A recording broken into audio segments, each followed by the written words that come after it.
Hi, this is Sarah. We all have childhood traumas that we now remember either with great sadness or with laughter.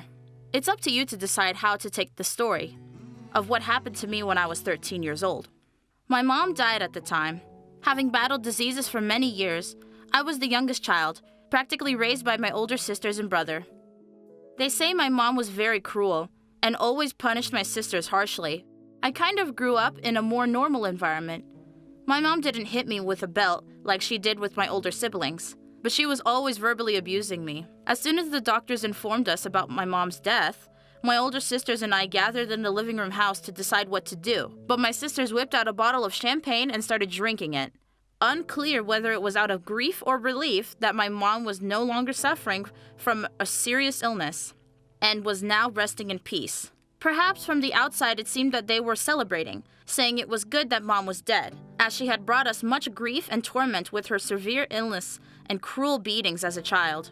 My sisters were drunk, sad, and felt as if they had heavy weight lifted from their shoulders. As they had unfinished grievances against each other, they started fighting, blaming each other for past wrongdoings. The situation got hot, and we started shouting through our tears. At this time, one of the sisters took an open bottle of champagne and smashed it on the living room floor, and we stared in shock at the shards of the bottle. Resentment and anger overwhelmed us all. The quarrel continued. I struggled to stop the argument, and while they were busy mutually insulting each other, I took a large piece of glass lying on the floor and cut my hand slightly with it, shouting at everyone to shut up or I would kill myself. This did not impress them. My sisters told me that I could kill myself if I wanted to, and angrily added that there was no way I was going anywhere. I cried bitterly. Looking at my cut wrist, which continued to bleed, my sisters finished another bottle of champagne and calmed down a bit. The fact that the blood wouldn't stop made me feel sick and weak. My sisters paid no attention to me and started cleaning up the broken glass, while I lay on the floor bleeding. They didn't care at all, and it was only when I began to lose consciousness that they finally decided to call an ambulance. I found the situation comical. Did I really want to kill myself? Of course not. I was only 13. More than anything, I wanted to live and be happy. And I cut my hand more out of stupid desperation, and because of these arguments. If you think back, my sisters and I have been living under constant stress because of my mom's illness for the past few years. And those fools didn't even take care of me when the ambulance finally came and took me to the hospital. At the hospital, they treated the wound on my wrist and bandaged it. Soon the doctor came into the room and asked if I wanted to talk to a psychologist. At the word psychologist, it was as if I woke up and mentally rejoiced. I hoped that I would finally be able to speak out and get the psychological support I needed at that moment. The doctor smiled strangely, and the nurse asked me to follow her. They put me in an ambulance and took me to another hospital. I was dropped off in the courtyard of the hospital, and in the darkness I stepped confidently over the threshold of the door, which immediately slammed shut. Imagine my shock when I found myself in a mental asylum. The warden immediately brought the truth to me, telling me that I was in a mental hospital, and that all failed suicides were brought here to prevent them from killing themselves. The bloody doctor had tricked me with his question about the psychologist. As my first reaction, I tried to get out and started beating the closed door, but the local nurses twisted my arms and forcibly put a straitjacket on me. The invigilator grinned angrily as she watched me being tied to the bed. My hand was still sore from the deep cut on my wrist, and I was in a helpless state. She told me that if I continued to resist, I would be permanently confined to the asylum and tortured with electric shocks. I cried with helplessness. Not only did my mom die that day, and I cut myself, but I was also put in an insane asylum. It was one of the worst days of my life, which turned into sleepless nights because of the noise made by the actual crazy patients. In the morning, I made an attempt to call the senior nurses, persuading the nurses to help me. In response, one of them punched me in the stomach and forced me to eat, calling me a silly psychopath in the process. And I was not a psychopath at all. I swear what was brought in a small bowl was some weird gruel, nasty smell, and it had a vicious consistency. I cringed in disgust and snapped at the nurse, telling her that I wouldn't eat this garbage. The nurse threatened to starve me if I didn't eat it. I wanted to be taken out of this hell as soon as possible. The nurse saw that I wasn't going to eat again and put a straitjacket on me and tightened it. The door of my room was open, and one of the patients stopped outside my room door and stared at the bowl on the bedside table for a long time before his security guard asked him to leave. Apparently, the local patients didn't mind getting their hands on this food. My stomach rumbled, but I don't think my emaciated, shriveled body was capable of taking the food. Thus stretched my days in the asylum. The lack of food gave me a headache, and on top of that, the nurse staff treated me like cattle. When they left me alone, I fell asleep and had a dream of getting out of the asylum victoriously, causing a riot among the patients. The warder came with the nurse, who gave me a slap. I grunted pitifully as my body froze in pain. She took me by the chin with force and ordered me to eat. A new bowl of food was placed in front of me, which smelt just as nasty. While I was being relieved of my shirt, I could barely contain my gagging.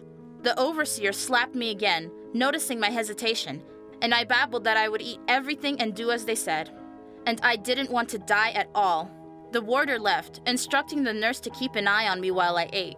I barely took my first sip of what turned out to be uncooked chicken soup, and then began noisily imitating how I was eating. The nurse went off to another room, attracted by a sudden noise and shrieking. As hot tears streamed from my eyes, and I sobbed pitifully over my plight, the patient who had been greedily looking at my food entered the room unheard. I wiped my tear-streaked face and held the bowl out to her. The patient ate it quickly and left my room.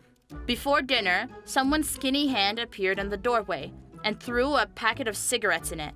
I stuffed them under the mattress. The next morning, when the nurse came in with the food, I asked him to let me call the nurses. As he was about to hit me for such an insolent request, I shouted that I would give a packet of cigarettes in return. The nurse did not punch me. When I had eaten my breakfast, he shoved his phone into my hands. I gave him the packet of cigarettes and dialed the number of the senior nurse. When the nurse answered the phone, I hastily explained to her where I was and asked her to pick me up as soon as possible, that I myself would be released without approval of relatives. The nurse calmly listened to me and angrily said, "Ah, you're in an asylum. Now stay there. That'll show you not to slit your own wrists at 13. I howled in despair. Treacherous tears came to my eyes and I sobbed, saying that I was tired and very frightened by all of it. "Sarah, my dear, I don't have time for waterworks right now. You'd better stay there and be comfortable," she said and hung up. I was in an even worse mood and cried softly, but I didn't give up. Even if my sisters didn't come to get me, I would find my own way out. I had an ambitious plan in my head to steal the cook's clothes and get out of the hospital grounds unnoticed by the guards. And now my time had come. The corridor was empty. I ran quietly into the canteen and decided to go out through it. A cook came out of the door with a heavy pot in her hands. I hid. I struggled to keep the trembling in my hands and heartbeat down. She walked past me. I stealthily entered the den of many cooking utensils. I searched among the shelves for a hat and an apron and other clothes. Then the door to the dining room cubicle opened and the nurse's bulky hands reached for me. I fiercely resisted and shouted. He grabbed me and led me out into the corridor of the asylum with my mouth clamped shut. I thought that was it. I was going to be electrocuted. I obediently followed where he was leading me and squeezed my eyes shut with fear. In the blink of an eye, I was bathed in blinding lights. Opening my eyes, I saw the face of my older sister Lydia standing in the middle of the yard of the mental hospital. I was shoved in her direction, and she told me, "Let's get out of here." She stepped towards me with a wide smile. I was glad of my sudden good fortune and wanted to hug her tightly, but instead of a hug, my sister slapped me, saying angrily, "What were you thinking? You idiot! You scared me to death, you scarecrow!" And she went on. At that moment, I remembered everything I'd been through in the asylum these past few days and slapped my sister in the puffy cheeks with all my might. "What's wrong with you?" she shouted, and her eyes widened in surprise. I looked around and marveled at the beautiful trees around the hospital. I hadn't seen daylight in days.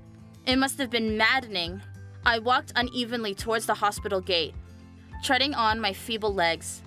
Lydia followed me, and I asked her if she had brought anything to eat.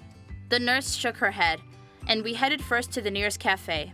After that incident of being admitted to the asylum, I went to my older sister's house, where I lived for many years and was trained as a medical professional. I managed to become a doctor, and now no one in this family dares to make fun of me.